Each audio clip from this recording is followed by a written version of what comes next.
Good afternoon. My name is Bruce Prater. I'm the project manager at Innovative Network Solutions, here to bring you just a couple of tips for security. Two ways that people access your information are remotely and on-site locally. Remotely are things like phone scams, email scams, people calling you, telling you that you won a prize and you need to send them money.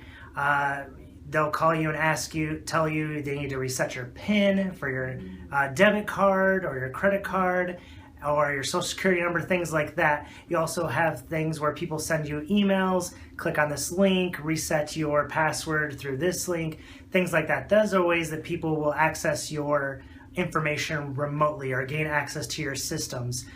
Those are a little bit easier to be aware of because obviously you've generally talked to the person or received an email, so there's ways to trace who it is and what they're trying to do. There's also on-site where maybe somebody tries to gain access to your physical system to be able to steal information that way. That's a lot harder to determine if something has happened because sometimes they can gain access to your systems if you don't have passwords, things like that, and you would never know that they've accessed your systems.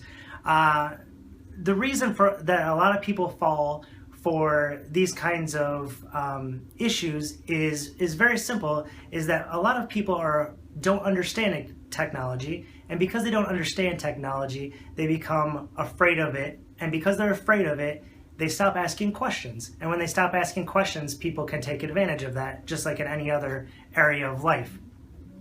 I have stories of clients all the time who get phone calls or emails from large companies like Microsoft or Apple, and they just assume that it has to be legitimate. And because they assume it's legitimate without stopping to ask questions, that's when the issues come in and where you are more likely to get your information stolen. So the best advice that I would have is this: don't treat technology different than any other area of your life.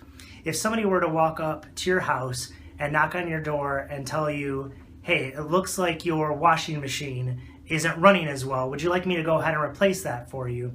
You would tell them, get off my porch. How do they know what your washing machine is running like? But when it comes to technology, people are afraid and they understand that things are connected to the internet in a certain way. So they just assume that if somebody is saying they know information and asking for more, then they must be legitimate. That's the point. You just have to treat it just like any other part of your home. Don't be afraid of it, and be suspicious and ask the appropriate questions. The best advice is don't treat technology different than any other area of your life. Have passwords that you do not give out to people. If you're not expecting an email from somebody, don't open it, don't click on a link. Following these quick common sense steps will help keep your data more protected and decrease the likelihood that your data will be compromised.